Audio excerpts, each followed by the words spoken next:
Robert Kiyosaki ने भारत के बारे में और स्पेशली मोदी के बारे में ऐसा क्या बोल दिया दोस्तों कि जिसके लिए मुझे वीडियो बनाना पड़ रहा है। वैसे मैं आपको ये बता दूं कि रॉबर्ट कियोस्की वो शख्स हैं जिन्होंने की रिच डैड पुअर डैड नाम की किताब लिखी है और साथ में उन्होंने 2017 में ही प्रिडिक्ट कर दिया था कि बिटकॉइन जो है वो 1 लाख डॉलर से भी ज्यादा का होने वाला है। और तो और उन्होंने ये भी अभी प्रिडिक्ट कर रखा है, पिछले साल उन्होंने प्रिडिक्ट किया था कि सिल्वर जो है वो $200 पर आउंस के रेट पर जाएगी। अगर इंडियन रुपीस की बात करूं तो उनके अकॉर्डिंगली 8 साढ़े 8 लाख रुपए तक 1 किलो सिल्वर जो है वो जा सकती है।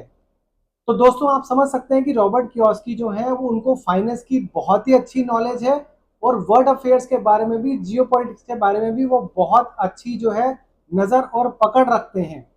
उन्होंने फेसबुक पे अपना दोस्तों काफी लंबा जो है एक पोस्ट डाला है जिसको कि देख के मुझे बहुत खुशी भी हुई और हैरानी भी हुई, क्योंकि वेस्टर्न मीडिया की तरफ से ना आपको तारीफ जो है बहुत ही कम देखने को मिलती है। और इतने बड़े शख्स से तो जो है भारत की तारीफ होना मतलब अपने आप में कमाल ही है दोस्तों। मैं आपको बताता हूं कि उन्होंने क्या क्या लिखा है, उसको इंग्लिश में भी बताऊंगा और फिर थोड़ा सा उसका हिंदी में भी वृत्तांत जो है आपको वो भी बताऊंगा। उन्होंने लिखा है दोस्तों, while the world argued about oil, India quietly build a new energy architecture. मतलब जब पूरा दुनिया जो है वो ऑयल के लिए लड़ रही थी तो भारत अपना अलग ही इंफ्रास्ट्रक्चर बना रहा था। Most people watching this war are focused on bombs, missiles, downed aircraft and close trades. India was watching something else entirely, the opportunity hidden inside the disruption. Let me show you what India has actually done and why it may be the single most consequential strategy move of this entire war. मतलब जब पूरी दुनिया जो है वो बम पटाखे में कौन सा एयरक्राफ्ट गिरा और कौन सा जो है वो स्ट्रेट ऑफ हॉर्मुज क्लोज है, कब खुलेगा, वो उसके बारे में देख रही थी, वो सोच रही थी, तब इंडिया जो है अपना एंटायरली अलग ही एक अपॉर्चुनिटी तलाश रहा था। अब मैं आपको बताता हूं कि इंडिया ने एक्चुअली आगे क्या किया है और ये सबसे ज्यादा इंपॉर्टेंट स्ट्रेटजी हो सकती है जो कि इस वॉर से इंडिया ने सीखी है या करी है। From 27 to 40 plus countries in less than 2 decades. पहले भारत जो है 27 देशों से जो है वो तेल मंगाता था, अब वो 40 से भी ज्यादा देशों से तेल मंगाता है। This number deserves to sit for a moment. In 2006, India sourced crude oil from 27 countries. Today, confirmed by India's own petroleum minister and natural gas minister, India imports from over 40 countries, exactly 41. Prime Minister Modi stated it himself in parliament. Earlier, we used to import from 27 nations. Now we import from 41. New suppliers include the United States, Nigeria, Angola, Canada, Colombia, Brazil, and Mexico. In March 2026 alone, Angola emerged as the India's third largest crude producer. Angola जैसा देश दोस्तों मार्च में जो है भारत के लिए तीसरा largest crude supplier बन गया है, surging from 1,03,000 barrel to 3,27,000 barrels, the biggest jump of any country after Russia. Russia के बाद सबसे ज्यादा जो है अगर किसी ने जंप लिया है परसेंटेज वाइज तो वो है Angola. This was not luck, this was a decade of quite deliberate construction. ये कोई किस्मत की बात नहीं है, ये भाई साहब जानबूझकर सोचा समझा जो है एक पहलू है जो कि भारत सरकार ने किया है। Russia doubled without asking anyone's permission. Russia से तेल लेना हमने डबल कर दिया। When the Iran war disrupted Gulf supplies, India did not panic, it did not beg, it did not hold emergency press conferences. जब ईरान की war शुरू हुई अमेरिका और इसराइल के साथ तो गल्फ में सप्लाईज रुक गई, तो इंडिया ने पैनिक नहीं किया, उसने जो है किसी से भीख भी नहीं मांगी, उसने कोई इमरजेंसी प्रेस कॉन्फ्रेंस भी नहीं करी कि भैया कल से तेल नहीं मिल रहा। It called Russia. Russian oil imports rose from approximately 1 million barrel, मतलब 10 लाख बैरल से भी ज्यादा जो है जो फरवरी में था उसका, उससे जो है nearly 2 million barrel per day हो गया है लेट मार्च 2026 में। फरवरी में हम जो है 10 लाख बैरल पर डे ले रहे थे रशिया से, जो कि अब बढ़कर 20 मिलियन पर बैरल यानी कि सॉरी 2 मिलियन पर बैरल यानी कि 20 लाख पर बैरल हो चुका है मार्च एंड तक।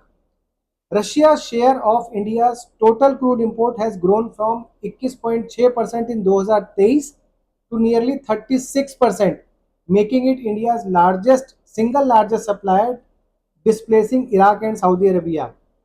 2023 22-23 में जो है 21.6% ले रहा था जब युद्ध छिड़ा था रशिया से।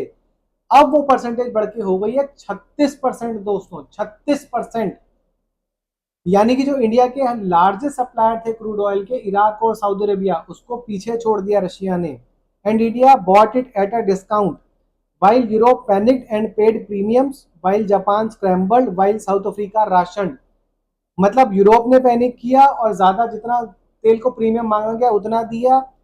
जापान पूरी तरीके से बिखर गया। साउथ कोरिया ने राशनिंग शुरू कर दी कि भाई साहब इतने, एक बंदे को इतना ही पेट्रोल मिलेगा। India negotiated quietly commercially on its own term. India ने चुपचाप नेगोशिएट किया कि भाई मुझे इतने में तेल दे दे, मैं तेरे से इतना तेल ले लूंगा और जिस जो करेंसी में कहेगा उसमें पेमेंट कर दूंगा।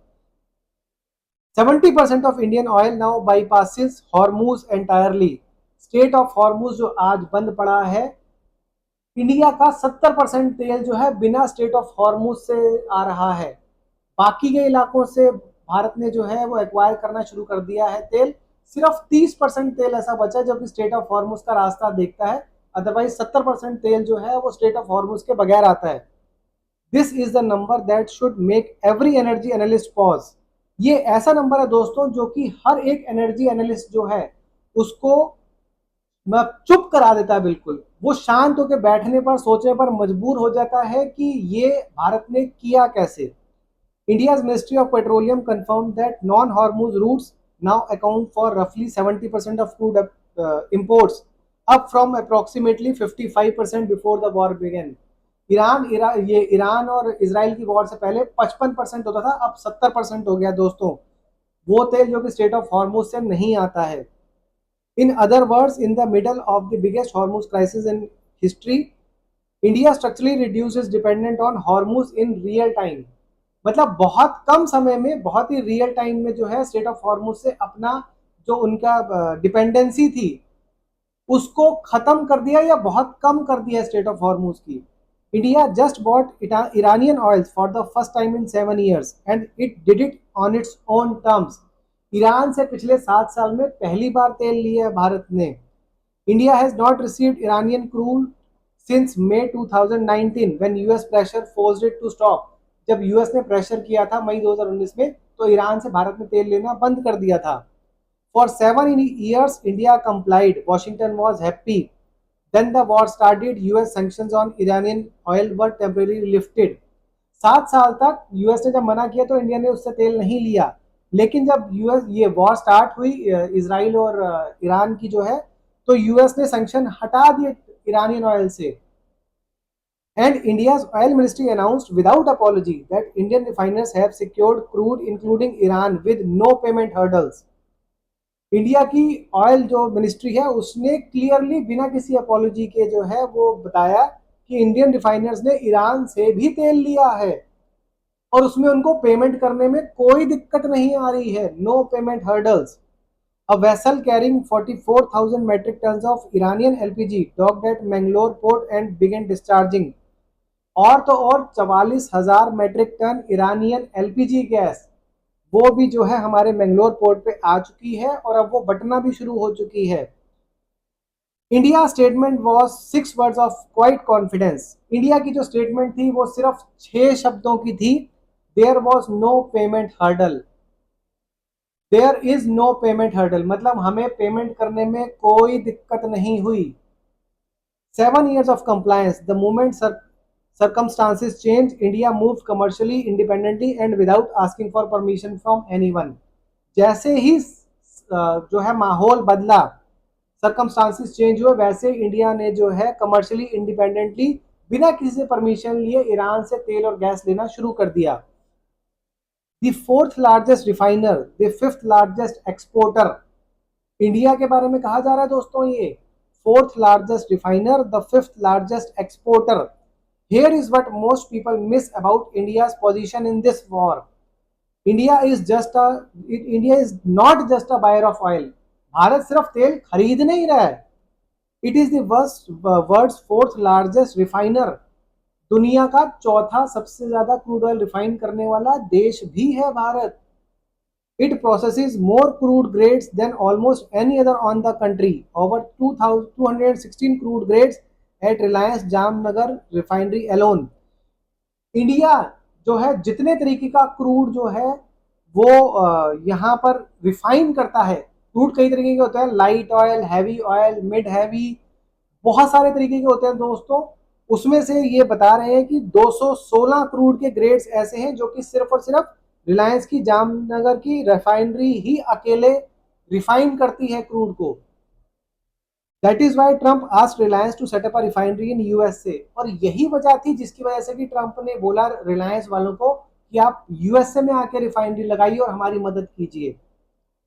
Because nobody else could refine Venezuela crude at that scale and quality. क्योंकि कोई भी वेनेजुएला का जो तेल है बहुत हैवी तेल है दोस्तों, बहुत हैवी क्रूड ऑयल है, उसको रिलायंस के अलावा कोई भी और देश या कोई भी और कंपनी रिफाइन कर ही नहीं सकती है। इसीलिए रिलायंस को बोला उन्होंने। India has been supplying fuel to Sri Lanka 38,000 metric ton to prevent it neighbours from collapse. Sri Lanka तक को हम जो है 38,000 metric ton crude oil supply कर रहे हैं दोस्तों, ताकि हमारा जो नेबर है वो कोलैप्स ना हो जाए, उसकी इकोनॉमी कोलैप्स ना हो जाए, दंगे फिर से शुरू ना हो जाए वहां पे। It is supplying aviation fuel to Europe and United States. हम लोग यूरोप और यूनाइटेड स्टेट्स को एविएशन फ्यूल, जो कि सबसे महंगा तेल होता है, वो सप्लाई कर रहे हैं दोस्तों। It is feeding energy to countries that can't feed themselves in this crisis. हम लोग उन लोगों को एनर्जी दे रहे हैं इस क्राइसिस में जो कि खुद जो है वो एनर्जी नहीं ले सकते हैं।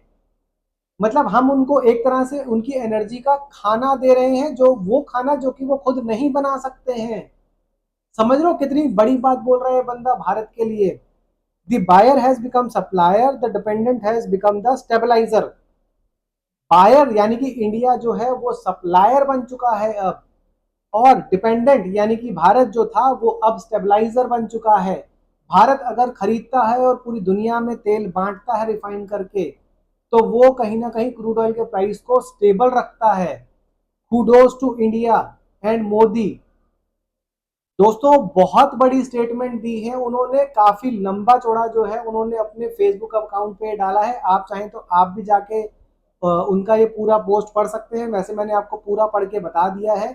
रॉबर्ट कियोस्की, मैं एक बार फिर से बताता हूँ आपको, वो शख्स है दोस्तों, वो शख्स जिसने कि रिच डैड पुअर डैड नाम की किताब लिखी है। आप कभी पढ़िएगा, आपको बहुत मोटिवेशन मिलेगा उससे। साथ ही ये वो शख्स है दोस्तों जिसने कि बिटकॉइन की प्रिडिक्शन कर दी थी कि $1 लाख से ज्यादा जाएगा बिटकॉइन आगे आने वाले समय में। और अभी जो प्रिडिक्शन करी है उन्होंने सिल्वर वाली, कि भाई साहब सिल्वर जो है वो $200 पर आउंस यानी कि लगभग 8.5 लाख रुपए इंडियन रुपीज में 1 किलो के हिसाब से जाएगी। और मुझे तो पक्का यकीन है कि अगले 3-4 सालों में ऐसा होने वाला है। जब भी प्रेडिक्शन करते हैं अगले 4-5 सालों की करते हैं। तो ये बंदा जो है दोस्तों, इसकी ये सोच है भारत के बारे में, मोदी के बारे में। और भारत के लोग जो है मोदी के बारे में उल्टा सीधा बोलते रहते हैं। दुनिया प्रेस करती है मोदी को, दुनिया, जितने बड़े बड़े रिनाउंड पॉलिटिशियंस हैं, इकोनॉमिस्ट हैं, जितने बड़े बड़े जो हैं इंडस्ट्रियलिस्ट हैं, वो कहते हैं कि हमारे देश में भी काश मोदी जैसा नेता होता तो हमारा देश कहां तक तरक्की कर चुका होता। और भारत के लोग जो है इनको कितनी छोटी छोटी बातों पे चिल्लाते हैं, एलपीजी गैस खत्म हो गई, जबकि खत्म हुई नहीं है।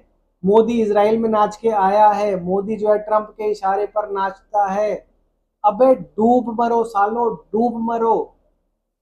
सही बता रहा हूं, तुम लोग लायक नहीं हो मोदी के, प्रधानमंत्री के जो है, मोदी को प्रधानमंत्री जो है वो तुम इस चीज के लायक नहीं हो कि तुम्हारे जैसे देश का, तुम जो गद्दार लोग हो, जो आज तक समझ नहीं पा रहे हो कि मोदी किस लेवल का बंदा है, किस लेवल का राजनेता है और क्या कितनी दूर की सोचता है वो। तुम लोग डिजर्व नहीं करते हो ऐसे प्रधानमंत्री को। तुम लोगों को तो बाकी देश छोड़ के चले जाना चाहिए, चाहे पाकिस्तान जाओ, इराक जाओ, सीरिया जाओ। और ये मैं खाली मुसलमानों की बात नहीं कर रहा हूँ, ये मैं सभी उन लोगों की बात कर रहा हूं जो कि मोदी को पसंद नहीं करते हैं। अरे मान लिया यार घोटाले करते हैं वो, कांग्रेस से बहुत सारे लोग आ गए हैं, पुरानी बीजेपी नहीं रही है, लेकिन जब तक मोदी खड़ा है ना दोस्तों, देश का कोई बाल भी बांका नहीं कर सकता। जब तक मोदी खड़ा है ना, देश को प्रगति करने से कोई नहीं रोक सकता। ये बात आप गांठ बांध लो। वीडियो दोस्तों एंड तक देखने के लिए आप लोगों का बहुत बहुत धन्यवाद। वीडियो को जरूर जो है शेयर कर दीजिएगा, चैनल को सब्सक्राइब कर लीजिएगा अगर नहीं करा अभी तक। वीडियो को लाइक तो कर ही दिया होगा आपने, और कमेंट में आप भारत माता की जय या फिर इंडिया विंस या आप और जो चाहें वो लिख सकते हैं दोस्तों। इंडिया इंडिया भी आप लिख के जो है बता सकते हैं कि आपको ये वीडियो अच्छी लगी। Thank you Modi ji, India wins, thank you Robert Kiyosaki, जो आप लिखना चाहें वो आप लिख सकते हैं। एक बार फिर से धन्यवाद दोस्तों।